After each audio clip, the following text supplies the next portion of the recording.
At the icy zenith of the world, far away from any other children, Tainter Lilith and Marker Cain knew no better than that life was bliss. Therefore, it was bliss. Certainly they had plenty of space to play around in, virtually unlimited space. All around their house, acres of tundra extended in all directions, unpunctuated by fences, roads, or other dwellings. A team of huskies could easily pull a sled with the little bodies of Tainter Lilith and Marker Cain on it for miles without even losing the frisk in their step. Time was also no problem. In the almost perpetual Arctic twilight, there were no rules about being back by sunset. The only thing the children's mother absolutely insisted on was that they never leave the house without a compass, since the tundra looked much the same in all directions, especially when the snows were fresh. Nominally, the island of Ostrov Providenia was part of an archipelago that belonged to the Russians, but in reality, no law extended far enough to include this barren wasteland encircled by a shifting morass of ice. The Fahrenheits were monarchs here, and their 2 children, Prince and Princess. "What lies beyond?" the twins once asked their father. "Nothing special," Boris Fahrenheit replied, without looking up from his journals. "What lies beyond?" they then asked their mother, knowing she tended to see things rather differently. "Oh, darlings, too much to explain," she teased. "You'll see it all when you've tired of this little paradise." And she ruffled their unwashed hair in that distantly affectionate way she had. Physically, there was little in common between parents and offspring. Boris Fahrenheit was a tall, thin German, grey of face and silver of hair, walking always slightly stooped, as if the weight of his clothing was too much for his skeletal frame to bear.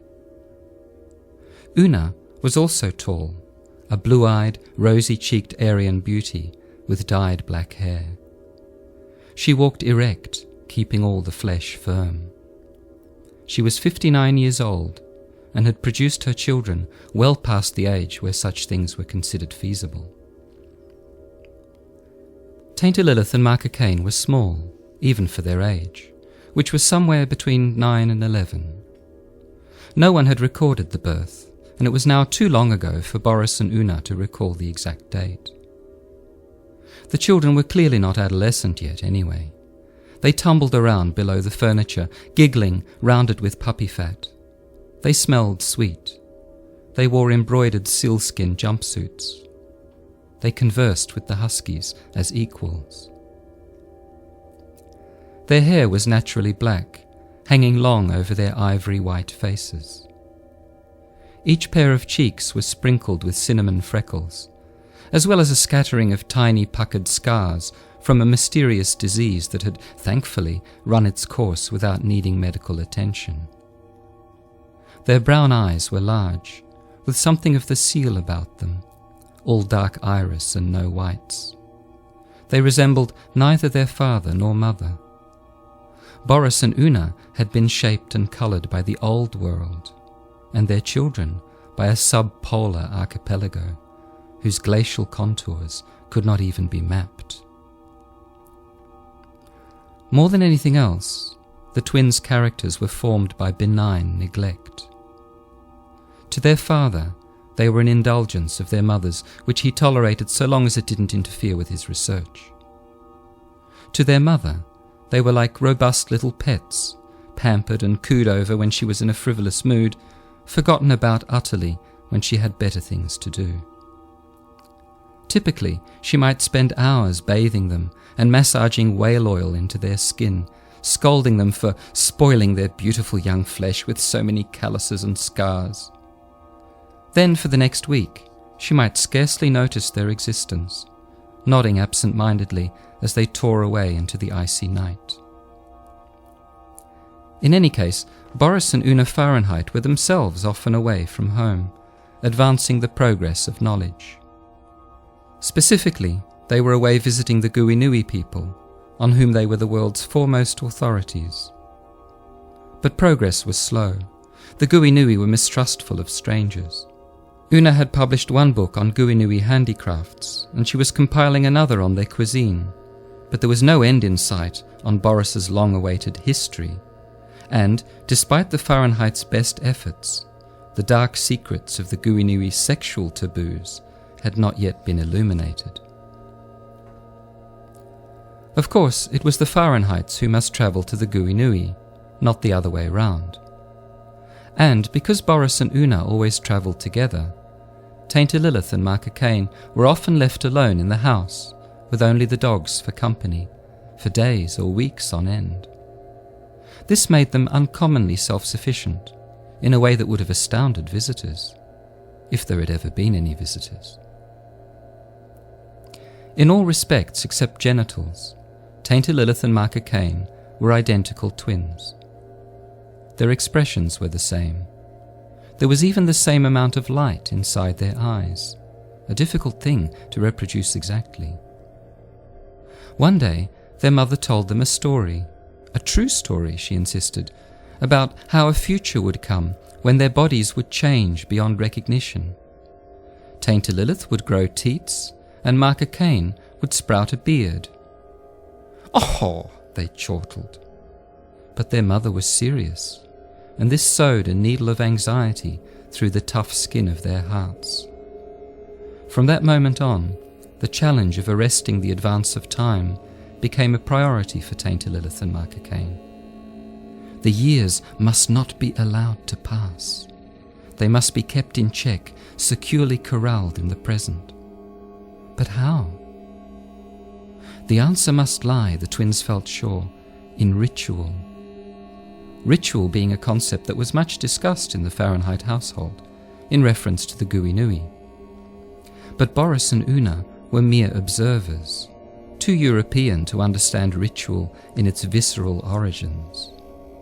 Their black-maned, seal-eyed children were already devising a way to control the workings of the universe, with such ready-to-hand materials as Arctic fox and knife. To crack the teats and beard problem, Tainter Lilith and Marker Cain planned a ritual which could only be performed once a year, at that potently magical moment when the summer sun rose above the horizon at last. Shortly beforehand, they would trap a fox and make a cage for it. Well, they'd have to make the cage first, perhaps. Then they would take the fox to the horizon and fasten it in position, its head facing where the sun was going to rise. Taller than their captive, the children would spot the first glow of light coming, and, just as the fox was about to see it, Marker Cain would pinion the animal's head with his knees, while Tainter Lilith stabbed out its eyes. Afterwards, they would kill it, although this wouldn't be an essential part of the ritual, merely a gesture of mercy. And every year they would repeat the ritual with a fresh fox, an eternally reincarnated fox that would always close its eyes rather than witness the changing of the season. "Do you think it will work?" said Tainter Lilith. "I'm sure of it," Marker Cain told her. "I feel it in my testaments." Having said that, there could be no doubt. The great house where the Fahrenheits lived stood out from the landscape like an abandoned spaceship on the moon. It was a domed monstrosity of concrete, steel, and double-glazed glass, attached umbilically to a generator and humming all the time. Inside, it was decorated and furnished in the schmaltziest Bavarian style, with intricately carved cuckoo clocks, chocolate-brown tables and chairs, and embroidered tapestries. The kitchen was a Baroque wonderland of polished wood and brass. Dozens of weirdly shaped implements and utensils hung in neat rows on the walls. Few of them were ever used. Una Fahrenheit was a domestic disaster. All the Fahrenheit's food came from a freezer the size of a Volkswagen, and the twins would simply help themselves. Once every few months, their mother would get a sudden craze for cooking and create elaborate pastries or even soups. "You need vitamins, minerals, and all those mysterious little trace elements," she would enthuse, serving each of her children some extraordinary treat. "You can't live on rubbish all the time, you know." The twins' bedroom was painted mauve, as a bisexual compromise between pink and blue. Very little of the walls showed through, though, because of the density of prints and bookcases and shelves piled thick with knickknacks. All these things had belonged to Una when she was a child. Over time, more and more of it was passed down to the children.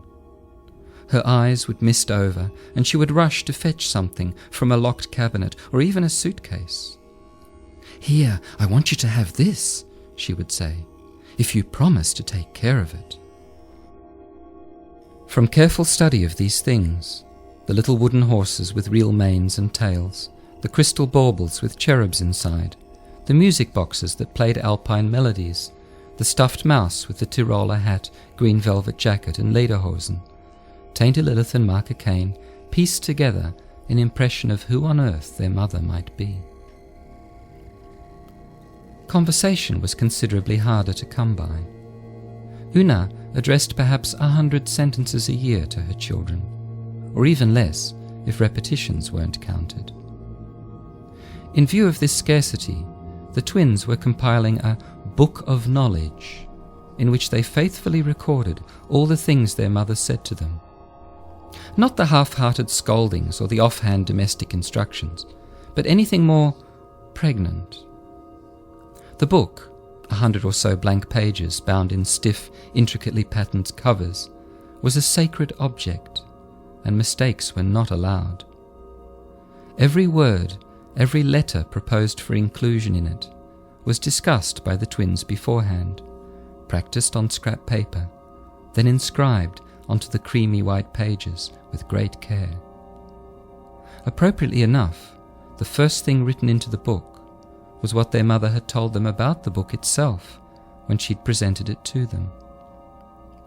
This book was once a tree. It was an intriguing thought.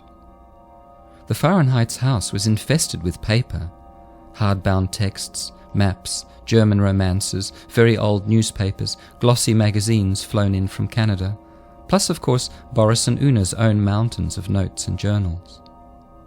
All these, if Mother was to be believed, had once been trees. The notion was doubly potent because the children had never seen a tree, except in books. Their own attempt to grow such a miraculous thing for themselves by pulping a book into paste and burying it in a compost of excrement and yeast had not been successful. Disappointed, they'd worked up the courage to knock at their mother's study to ask her the exact recipe for trees. "Not now, darlings," she warned them, leaning further into the pearly light of her desk lamp.